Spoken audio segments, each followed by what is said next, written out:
Capítulo 5, parte 7. Integrando a persona e a sombra. Sombra e persona são um par clássico de opostos, figurando na psique como polaridades do ego. Uma vez que a tarefa global do desenvolvimento psicológico, individuação, tratada no capítulo 8, é a integração e a totalidade ao valor supremo, precisamos perguntar aqui, de um modo preliminar, pelo menos, o que significa integrar persona e sombra. No contexto do tópico desse capítulo, a integração depende da aceitação pela pessoa de si mesmo, da plena aceitação daquelas áreas ou partes de nós mesmos que não pertencem à imagem da persona, a qual é usualmente a imagem de um ideal, ou pelo menos de uma norma cultural. Os aspectos pessoais de que nos envergonhamos não são sentidos com frequência como radicalmente malignos. Embora algumas coisas sejam na verdade ruins e destrutivas, frequentemente o material da sombra não é maligno. É sentido como tal somente por causa da vergonha que lhe está associada, em virtude de sua não conformidade com a persona. Como descrever quando alguém logrou obter um certo grau de integração entre persona e sombra? Jung cita uma carta de uma antiga paciente, escrita algum tempo depois de ele a ter visto para análise. A partir do mal, muita coisa boa me aconteceu. Conservando-me tranquila, não reprimindo nada, permanecendo atenta e aceitando a realidade, tomando as coisas como elas são e não como eu queria que fossem. Ao fazer tudo isso, ganhei um conhecimento incomum e poderes incomuns também, como jamais imaginara que me pudesse acontecer. Eu sempre pensara que quando aceitamos coisas, elas nos sobrepujam e dominam de um modo ou de outro. Acontece que isso não é absolutamente verdade e que só aceitando-as é que podemos assumir uma atitude em relação a elas. Assim, pretendo agora fazer o jogo da vida, ser receptiva para tudo que me vier, bom e mal, sol e sombra, alternando-se para ser sempre e deste modo aceitar também a minha própria natureza com seus lados positivos e negativos. Assim, tudo adquire mais vida para mim. Que tola era eu! Como tentei forçar tudo a acontecer de acordo com o modo que eu achava que deveria ser. Essa mulher deu um passo atrás em relação tanto à persona quanto à divisão de persona e sombra em opostos.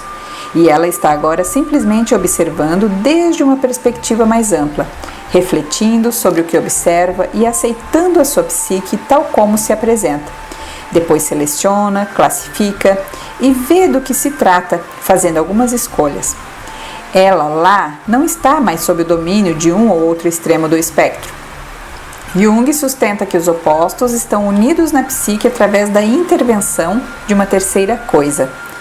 Um conflito entre os opostos, persona e sombra, por exemplo, pode ser considerado como uma crise de individuação, uma oportunidade para crescer através da integração.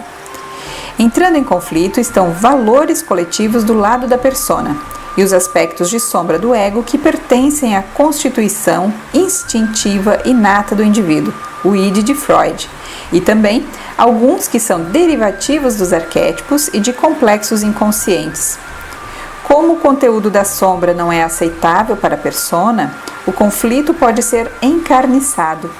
Jung sustentou que os dois polos são mantidos em tensão. Uma na solução surgirá se o ego puder livrar-se de ambos e criar um vazio interior no qual o inconsciente possa oferecer uma solução criativa na forma de um novo símbolo. Esse símbolo apresentará uma opção de movimento para diante que incluirá algo de ambos. Não simplesmente um meio termo, mas uma amálgama que requer uma nova atitude e por parte do ego e uma nova espécie de relação com o mundo. Esse processo pode ser observado quando as pessoas se desenvolvem em terapia e através da experiência de vida. Quando superam seus antigos conflitos, assumem novas personas e integram partes anteriormente inaceitáveis de si mesmas. As pessoas mudam com a terapia e no decorrer do seu desenvolvimento vital. A pessoa, como um instrumento de adaptação, tem grande potencial para a mudança. Pode tornar-se cada vez mais flexível, dado que o ego está disposto a modificar antigos padrões.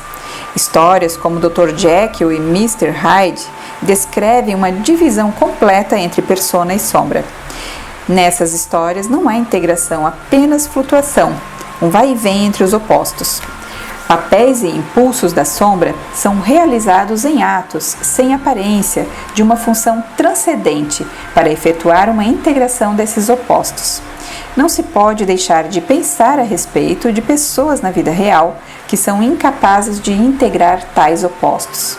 Em alguns casos, o lado sombrio pode ser tão extremo e estar tão carregado de energia que se torna impossível a sua integração com uma persona socialmente aceitável de qualquer espécie. Hoje, a única solução para esse problema é a medicina psicotrópica, a qual pode colocar um rigoroso amortecedor no inconsciente e inibir as fontes de energia da sombra. Em outros casos, o ego é instável e fraco demais para moderar a impulsividade, o bastante para levar em conta a constelação da função transcendente. Fim do capítulo 5.